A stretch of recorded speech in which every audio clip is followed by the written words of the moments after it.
আজকের দিনটা শুরু হলো খুবই ব্যস্ততার মধ্যে দিয়ে। দেখতেই পাচ্ছেন এখানে চলছে ডালপুরি প্রস্তুতি। কারণ আজকে আমাদের প্রায় ৩৫-৩৬ প্লেট ডালপুরির অর্ডার এসছে।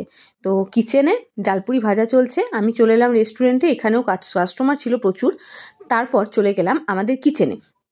আজ আমি বানাচ্ছিলাম ডিমের ঝোল। তো আজকে একটুখানি কাজও ছিল, তো সেজন্য একটু তাড়াতাড়ি রান্না বসানো হয়ে গেছিলো। এখানে পেঁপে আর আলু সেদ্ধ করে রাখা ছিল, এবার সেগুলোকে একটু তেলে ভেজে নিয়ে তারপর একদম হালকা করে ডিমের ঝোল বানালাম। কারণ আজকে যাওয়ার কথা ছিল আমার মেয়ের স্কুলে। আমরা আমি আর শুভ দুজন মিলে যাচ্ছি হচ্ছে মেয়ের স্কুল। কারণ আজকে ওদের ক্লাস 3-র বই দেওয়ার দিন। আর এই বিল্ডিংটা নতুন হচ্ছে ওদের স্কুলে, সিবিএসই বোর্ডের জন্য এই বিল্ডিংটা হচ্ছে। কারণ এই বিল্ডিংয়ের মধ্যেই সিবিএসই বোর্ডের ক্লাস হচ্ছে। তো অন্যান্যবার গিয়ে আমরা প্রচুর লাইন পাই, এবার কিন্তু এতটা লাইন ছিল না, একদম ফাঁকা ফাঁকাই ছিল। তো এখানে আমরা বই নিয়ে নিলাম। আর ক্লাস 3-র একটা নতুন বইয়ের গন্ধ, নতুন বই পড়ার আনন্দটাই একদম অন্যরকম। আর এখানে শুভ বুক লিস্ট মিলিয়ে বইগুলোকে মিলিয়ে নিচ্ছিল। 1 hour later. তারপর আমরা চলে এলাম বাড়িতে। এখানে ডালপুরি বানানো কমপ্লিট, এবার চলছে প্যাকেজিংয়ের কাজ। আর মোটামুটি আপনারা সবাই জানেন যে আমাদের খাবারের টেস্ট ও গুণমানের সাথে সাথে কিন্তু প্যাকেজিংয়ের ওপরও খুব লক্ষ্য করা হয়। কারণ একটা খাবার যত হাইজেনিকভাবে বা সুন্দরভাবে দেওয়া হবে ততটাই কিন্তু লোকে ভালোবাসবে এবং এর স্বাদ ও গুণমান বজায় থাকবে। তো খাবারের টেস্টের কথা তো অবশ্যই মাথায় রাখি, তার সাথে সাথে প্যাকেজিংটাও গুরুত্বপূর্ণ। আর এখানে চলে এসছে বাঁশ, কারণ আমাদের ওপরের ছাদ ঢালাই হবে। আর এখানে দেখুন আমার মেয়ে খেলছে। আর এখন সত্যি কংক্রিটের ভিড়ে আমাদের খেলার মাঠ তো চলেই গেছে। তো আমাদের বাড়ির সামনে একটা বাড়িতে এই সুন্দর জায়গাটা, বাড়ির ভেতরে এতটা জায়গা আছে, তো ওখানেই ওরা ব্যাডমিন্টনের নেট টাঙিয়ে মাঝে মাঝেই খেলাধুলো করে, পারে না খুব একটা, কিন্তু ওই দুজন মিলে যেটুকু খেলে। দুপুরে মেয়েকে খাইয়ে দিলাম ডিমের ঝোল আর ভাত। তারপর আজকে একটা বড় কাজ ছিল, সেটা হলো কিচেন পরিষ্কার করা। যেখানে প্রতিদিন এতজন লোকের রান্না বান্না চলছে, তো সেই কিচেনটা পরিষ্কার পরিচ্ছন্ন রাখাও কিন্তু আমাদের দায়িত্ব।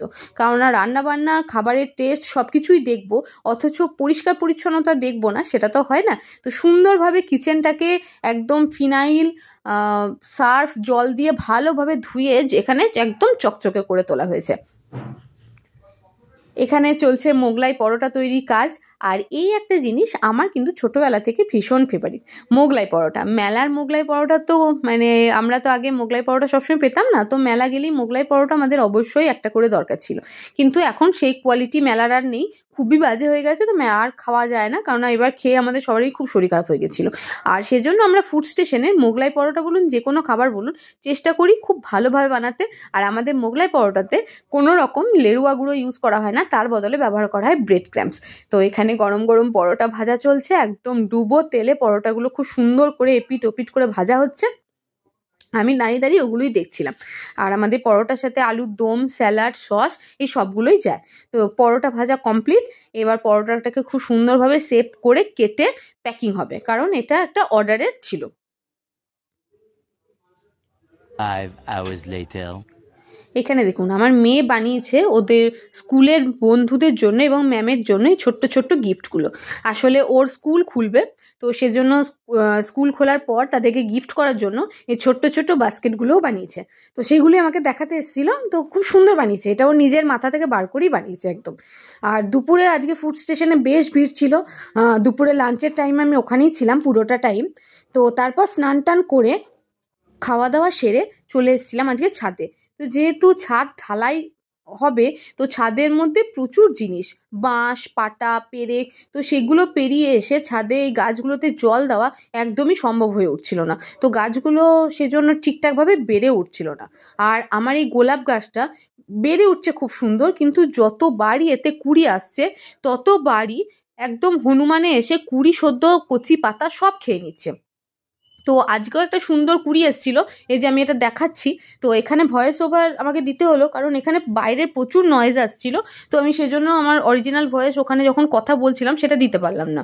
তো যেটা বলছিলাম যে গোলাপ গাছে কুড়ি আসছিল প্রচুর, কিন্তু একটা কুড়িও আমরা রাখতে পারছি না, এত হনুমানের উপদ্রব। আর গাছটাকে যে নিচে নামিয়ে রাখবো সেটাও হচ্ছে না। প্লাস এই ধুলো বালি এগুলোর জন্য কিনা জানি না, গাছগুলো কিন্তু ঠিকঠাকভাবে সবুজ রঙটা হচ্ছে না, কেমন একটা হলদে হলদে একটা ব্যাপার চলে আসছে। তা আমরা একদম মানে পর্যাপ্ত সূর্যের আলো পাই সেরকম জায়গাতেই থাকে, জলও ডেলি দিই, তারপরেও কেন এমন হচ্ছে বুঝতে পারছি না। সব গাছে কিন্তু হচ্ছে না, কিন্তু কিছু কিছু গাছে এরকম হচ্ছে। আর এখন জল দেওয়াটা খুব ডিফিকাল্ট হয়ে গেছে।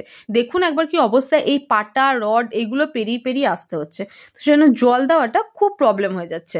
তো সেটাই বলছিলাম আর কি, যে এখন গাছটা লাগিয়ে হয়তো ভুলই করলাম, কারণ এখন একদমই জল দেওয়া যাচ্ছে না। এই যে এখানে গাঁদা গাছটা ফুল হচ্ছে কিন্তু পাতাগুলো কেমন আস্তে আস্তে মরে মরে যাচ্ছে। তো এই প্রবলেমের কিছু সলিউশন যদি আপনাদের জানা থাকে তো একটু জানাবেন আমাকে, কারণ আমি গাছগুলো খুব শখ করে লাগিয়েছিলাম, তো গাছগুলো বড় হচ্ছে, ফুলও দিচ্ছে, কিন্তু পাতাগুলো কেমন একটা হলদে ভাব হয়ে যাচ্ছে। তো সেটার জন্য কিন্তু খুবই খারাপ লাগছে। আমার মনে হয় এই সিমেন্ট বা ধুলো এর জন্য হয়তো হতে পারে, বা হয়তো জানি না কেন হচ্ছে। তো সেটার কারণটা কিছু জানা থাকলে আমাকে অবশ্যই জানাবেন।